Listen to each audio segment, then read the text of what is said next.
Les entretiens des patriotes, bonjour à tous, heureux de vous retrouver. Yann Brossa et le sévice public veulent interdire la liberté de conscience pour masquer leur bilan et la honte des Jeux Olympiques.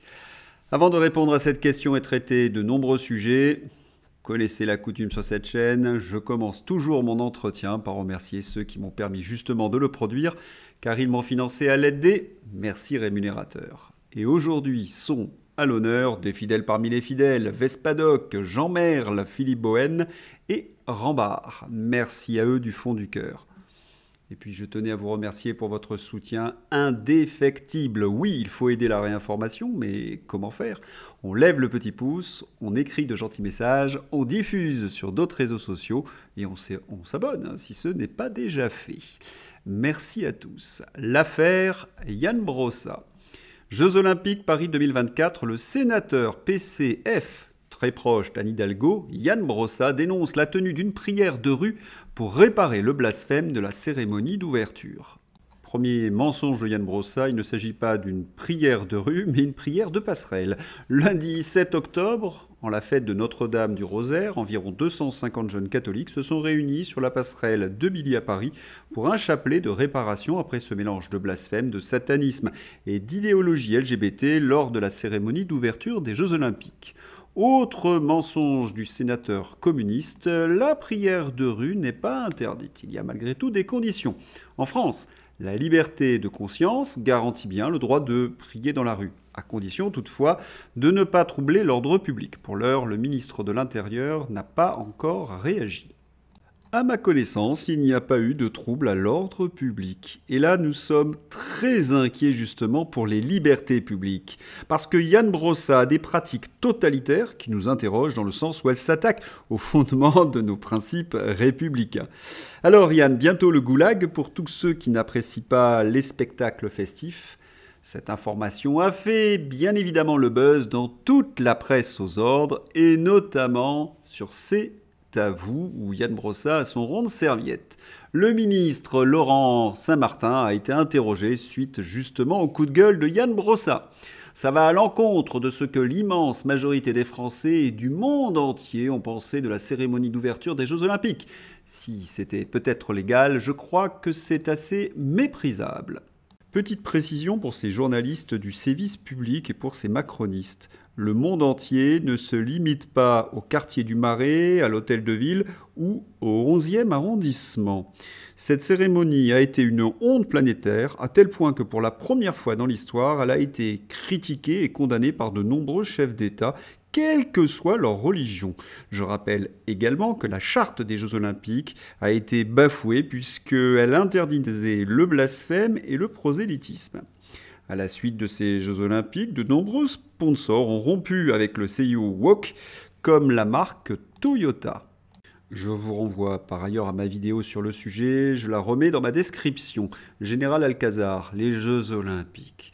Des semaines après, et les révélations sur l'ampleur des déficits cachés par le gouvernement, les Jeux Olympiques ne sont plus dans l'esprit des Français que le dernier feu d'artifice d'un pouvoir déliquescent, sans stature, sans constance, sans vision, sans audience à l'extérieur. Avant la chute, ou la continuité dans la médiocrité abyssale, Yann Brossa, Anne Hidalgo et toute cette clique avec Thomas Joly sont des homo festivus, comme les avait baptisés Philippe Muret. Qu'est-ce que c'est qu'un homo festivus? Eh bien, c'est quelqu'un qui ne sait plus distinguer l'espace festif de l'espace public, qui ne sait plus distinguer la culture avec un grand C et le petit délire sale ou bacchanal que nous a présenté Thomas Joly. Festif est évidemment très péjoratif puisqu'il devient le synonyme de la bêtise de notre époque. Et par ailleurs, Lucchini a eu des mots décisifs, je vous les ai présentés hier, je vous remets la vidéo dans ma description, absolument réécouter à l'aune de ce que je viens de vous présenter. Oui, Lucchini explique que désormais, il pratique un art minoritaire, c'est-à-dire la vraie culture, et qu'en face de lui, c'est le festif, autrement dit ce carnaval baroque obscène dans un nuage de poudre. Mais bon, quand j'ai découvert donc ce titre dans Valeurs Actuelles, j'ai lu un petit peu rapidement, j'ai cru que Yann Brossa s'attaquait aux prières de rue. Je me disais, ah, il est courageux Yann. Mais bon, c'était un peu étonnant du fait que c'est plutôt leurs électeurs au nouveau Front Populaire Que pense Yann de cette information? Allemagne, plus de 2000 fanatiques manifestent à Hambourg pour demander l'instauration d'un califat. Oui, on a bien compris, nous sommes en présence de la lâcheté de cette gauche qui a abandonné une grande partie de nos compatriotes, qui les a laissés seuls face aux fanatiques. Témoignage de la sœur de Samuel Paty. Michael Paty révèle que l'État avait été alerté sur les menaces visant son frère Samuel Paty, notamment Gérald Darmanin, Nicole Belloubet ou encore Gabriel Attal, et que personne n'avait répondu à leurs alertes. C'est honteux et très grave. Que fait la gauche face à ce genre de révélations?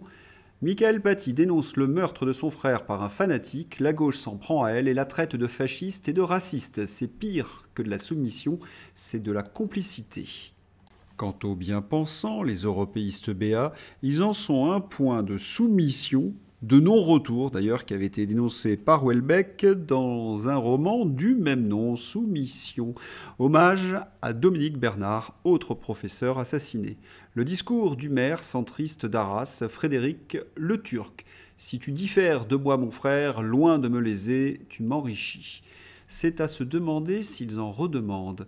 Il faut jeter ce logiciel à la poubelle et prendre des vraies actions politiques. Némésis. Samuel Paty, tué par un fanatique. Dominique Bernard, tué par un fanatique. Le proviseur de Maurice Ravel, menacé de mort par des fanatiques. Condamné à 1 an avec sursis. Ne parlons pas de l'affaire de Tourcoing. Le fanatisme prospère, la République ferme les yeux, puisque Yann Brossa n'a qu'un seul objectif, c'est d'empêcher quelques catholiques de prier sur une passerelle. Mais en même temps, tout se tient, puisque tous ces bien-pensants collaborent avec le fanatisme, ils ont peut-être mauvaise conscience. C'est peut-être pour cela qu'ils s'acharnent sur 2 femmes féministes. Marguerite Stern. Ils tentent de brûler une école où je devais donner une conférence. Ils se rendent à l'événement Magnus Édition avec matraque et explosifs. Et ils nous accusent de leur faire la guerre alors que nous disons simplement « les femmes n'ont pas de pénis, non aux mutilations des enfants ». Aujourd'hui, place de la République, une manifestation, on retrouve toute la gauche, la LGBT. Dora nous fait la guerre et Marguerite aussi, mais on reste déterminé contre la transphobie. C'est là où l'on mesure la dérive sectaire. Ils ont des accusations imaginaires contre 2 femmes qui veut noyer son chien l'accuse de la rage et ils veulent empêcher des catholiques de prier. Mais eux, ils n'hésitent pas à utiliser des explosifs pour empêcher la liberté d'expression. Terrifiant. Union européenne, augmentation. La TVA sur l'abonnement au gaz et à l'électricité sera multipliée par 4 à cause d'une directive européenne. Quel bonheur l'Union européenne, cette Europe de la prospérité et de la paix. Il faut rester dans l'Europe, sinon ce serait la catastrophe. C'est d'ailleurs mon salon de conversation du jour. Insupportable. La facture électrique des Français augmente à cause de cela, nous dit Fabien Bouglet. La CRE Énergie a évalué à 9 milliards les charges de services publics en 2025 pour subventionner les éoliennes en mer, les panneaux solaires, etc. Cette Union européenne nous accable d'impôts et détruit du même coup notre industrie. Bienvenue en Absurdistan avec les escrologistes de l'Union européenne, postulat en tête. Il fallait s'y attendre, le marché de l'automobile européen va très mal, les grands constructeurs licencient, les équipementiers cèdent leurs usines, le secteur de la batterie est en pleine déconfiture, résultat d'une surtaxation de l'auto redevenu produit de luxe. Avec les constructeurs chinois beaucoup plus compétitifs. Résultat, moins 33% de ventes de véhicules électriques en août. Un plan de décarbonation irréfléchi qui met en péril un secteur pesant 9% des emplois. En effet, les Européens respireront peut-être un air sans carbone, mais ils seront chômeurs car les usines auront fermé. Ce qui est dingue, c'est que cette politique européiste est rejetée par toutes les populations des États membres. À chaque élection d'ailleurs, les partis patriotes progressent ou triomphent. Et les Européens sont donc en colère, que ce soit sur le continent jusqu'aux Antilles. Nos compatriotes de Martinique ont 1000 fois raison de se battre contre la vie chère. Cela fait des années et des années que la situation est inadmissible, les prix délirants et rien n'est fait. Mais honte aux deux groupes anti-France qui veulent surfer sur cette colère pour faire avancer leur agenda mondialiste d'indépendance contre la France. L'extrême gauche qui hait la France, la Macronie qui veut créer un ressentiment anti-France en ne répondant que par la force brutale au lieu de tracer un avenir d'espérance pour l'outre-mer français. La Macronie est vendue aux puissances étrangères qui mettraient immédiatement la main sur ces territoires et feraient leur beurre du chaos. Bravo à nos compatriotes qui résistent en Martinique et ailleurs.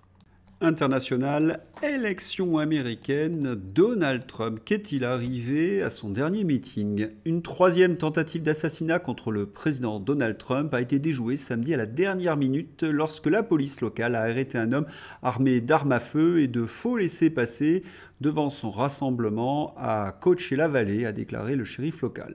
Le suspect, identifié comme étant Vern Miller, a été intercepté par la police à un point de contrôle situé à environ 800 mètres de l'entrée du rassemblement. Il transportait une fausse presse et des laissez-passer VIP. Mais la confusion règne puisque Fox News contredit cette information. Un homme arrêté devant le rassemblement Trump à Coachella nie toute intention d'assassinat. Il soutient Trump à fond, dit-il. Van Miller, 49 ans, a déclaré à Fox News Digital qu'il était à 100% un partisan de Trump et que les allégations contre lui étaient fausses. Cette histoire est quand même très curieuse parce qu'à chaque fois que Donald Trump domine les sondages, il y a une tentative d'attentat.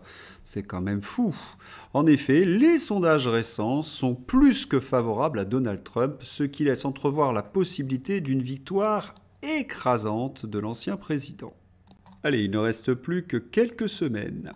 C'est l'heure d'ouvrir la page Fantasy avec les guignols du jour et Gérald Darmanin. Il appartient désormais au Parlement de débattre du budget proposé par le Premier ministre. Ce budget comprend à mon sens trop d'impôts. Je ferai des propositions de réforme et de baisse de dépenses. Ceux qui étaient dans le gouvernement, ayant amené la France au bord de la banqueroute, passent à la télévision pour donner des conseils pour faire un bon budget. Oui, quel foutage de gueule. Mais les Français ne sont pas dupes parce que l'audience s'est effondrée lorsqu'en effet nos compatriotes ont vu apparaître le tringleur de Tourcoing. Ce n'est que justice. Petite plaisanterie du ministère des Bras Cassés.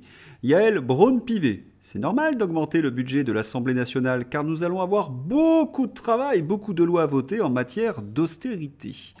Il faut maintenant consulter les sites parodiques pour toucher du doigt la réalité de la façon de penser et de gouverner de ces infects macronistes. Agnès Pannier-Runacher, une parodie à elle toute seule. Ceux qui achètent des suives-essence au diesel sont responsables des inondations et des gens sous l'eau. Voilà ce que dit en substance le ministre de la Transition écologique, Agnès Pannier-Runacher. Ces gens nous prennent vraiment pour des imbéciles et la suite va le prouver. Les socialistes, vous le savez, ont abandonné le social et le peuple français car ils ont vendu leur âme aux mondialistes. Eh bien, pour faire croire qu'ils sont quand même un petit peu peuple, ils se déguisent en espérant que l'habit fait le moine. C'est ainsi Bernard Cazeneuve qui porte une veste rouge avec un col autrichien qui rappelle vaguement Mao pour faire croire peut-être qu'il est de gauche. Cazeneuve est tellement ridicule qu'il a mis tout le monde mal à l'aise. Il est peut-être atteint du syndrome Macron, c'est-à-dire le déguisement permanent. Remarquez que c'est aussi le cas de Marine Tondelier qui porte une veste verte pour faire croire qu'elle est écolo alors qu'elle est une mondialiste européiste. C'est la même chose chez à peu près tous les cadres du nouveau Front populaire. Prenez Aymeric Caron. Il habite Versailles, mais il se dit révolutionnaire anti-flic et lorsqu'il va à Orléans, eh bien, il se cache derrière un cordon de CRS. Regardez à Orléans la poule mouillée Caron derrière un grillage de policiers qui le protège de quelques colibés. Là, il aime la police, le dandy du nouveau Front populaire. La politique française est devenue une mascarade avec des imposteurs. Allez, on va se quitter avec des images tout à fait extraordinaires de SpaceX. Non, ce ne sont pas des images tirées d'un film de science-fiction, c'est la réalité. Le Starship est revenu à sa base de départ. Vous avez les vidéos dans ma description. J'espère que vous avez apprécié cet entretien. Je vous souhaite une excellente journée. À bientôt. Au revoir.